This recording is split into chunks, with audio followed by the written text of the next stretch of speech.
नमस्कार दोस्तों, बिंदिया में आप सभी का स्वागत है। हम एक बार फिर हाजिर हैं उन महिलाओं की कहानी लेकर जो आम हैं लेकिन फिर भी खुद में खास हैं।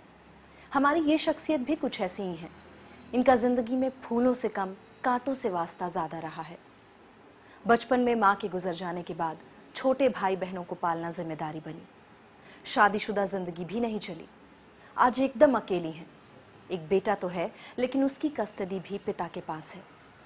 शायद कोई और होता तो कब का हार मान चुका होता, लेकिन इन्होंने अपनी जिंदगी का मकसद बनाया एनिमल वेलफेयर के लिए जीना।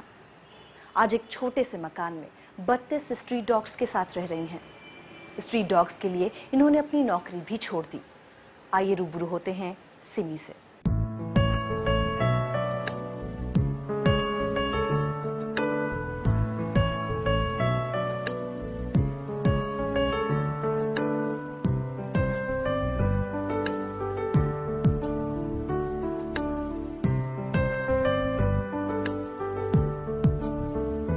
पहले माँ, फिर पिता, भाई और फिर पति, इन सभी रिश्तों ने एक एक कर इनकी जिंदगी से अलविदा ले लिया। लेकिन ये सफर का अंत नहीं, शुरुआत थी। छोटे भाई बहन को पालना ही जिंदगी का मकसद था।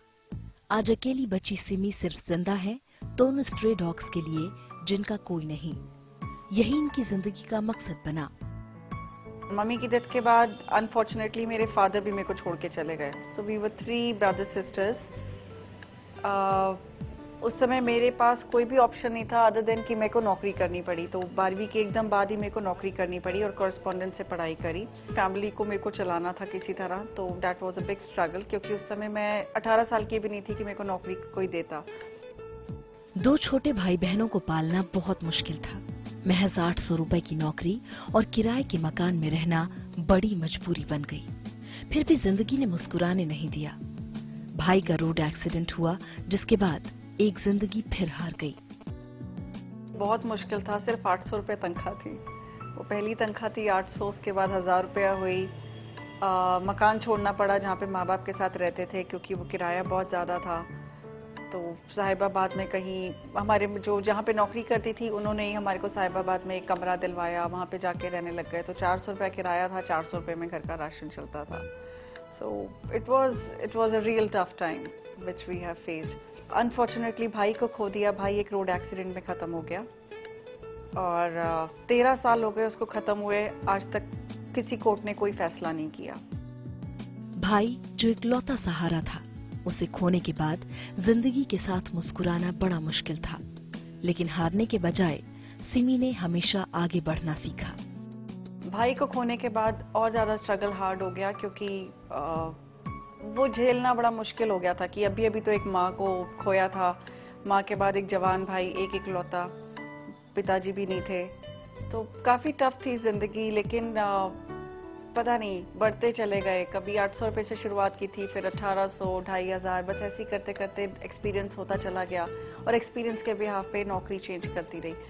हालात और मजबूरी के बीच से गुजरती सिमी की शादी भी असफल ही रही।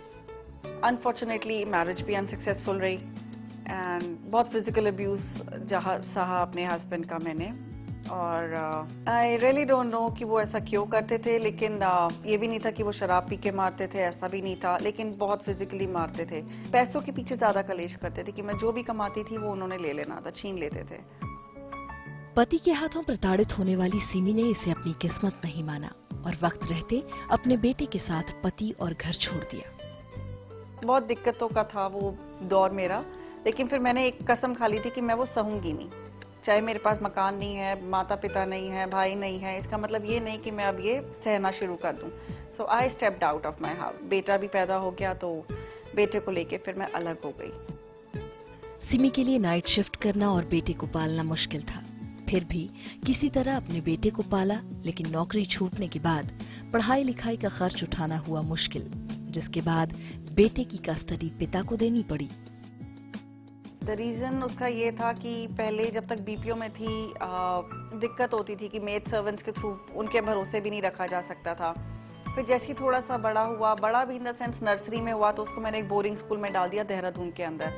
सो उसने केजी फर्स्ट अपनी सारी वहीं से ही करी, देहरादून बोर्डिंग से। एंड खुद अपना मैं जॉब करती थी, जाती रहती थी देहरादून उससे मिलने के लिए। 3 साल तक वो देहरादून बोरिंग के अंदर रहा। नौकरी जाने के बाद इनके लिए 32 कुत्तों की देखभाल करना मुश्किल था। कई बार भूखे रहने तक की नौबत आई। इनिशियली तो बहुत दिक्कत आई, बहुत ज़्यादा, कि खाने के लाले पड़ने वाली बात। लेकिन ये है कि चाहे मैं सारा दिन भूखी रह लूँ, लेकिन अपने बच्चों को मैं ज़रूर खाना देती हूँ, चाहे कहीं से भी ला के दूँ। बच्चे इन द सेंस मैं अपने डॉग्स को ही अपना बच्चा मानती हूँ, ये सारे मेरे बच्चे ही हैं। सो इनके लिए तो खाना कहीं से भी आएगा ही आएगा, चाहे मैं उधार लेके रहूँ तो। सिमी कहती हैं कि माँ बाप का जानवरों के प्रति लगाव ही था जो मुझ में जिंदा है, और इसीलिए मैंने इन्हें अपनी जिंदगी माना। माँ बाप का दिया हुआ था, ये सौगात समझ लो। तो जब देखा कि अपनी फैमिली खत्म हो गई तो अपनी एक नई दुनिया बना ली मैंने। And I am very happy with this word. अपने कुत्तों का नाम सिमी चुनकर रखना ही पसंद करती हैं। चुलबुल पांडे से लेकर खट्टी इमली तक सभी इनके दल में शामिल हैं।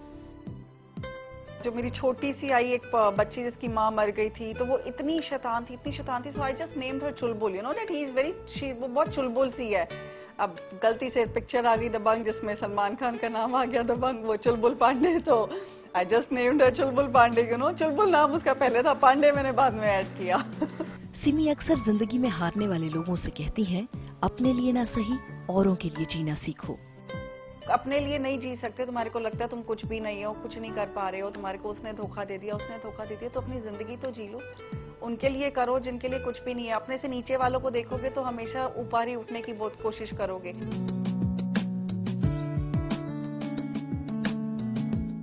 दोस्तों, हम जिंदगी में कितनी छोटी छोटी परेशानियों से घबरा जाते हैं, लेकिन सिमी जैसे बुलंद हौसले वाली शख्सियत को देखकर जिंदगी में कुछ करने की रोशनी जरूर मिलती है। फिलहाल रुकेंगे एक छोटे से ब्रेक के लिए, लेकिन मुलाकातों का दौर रहेगा जारी।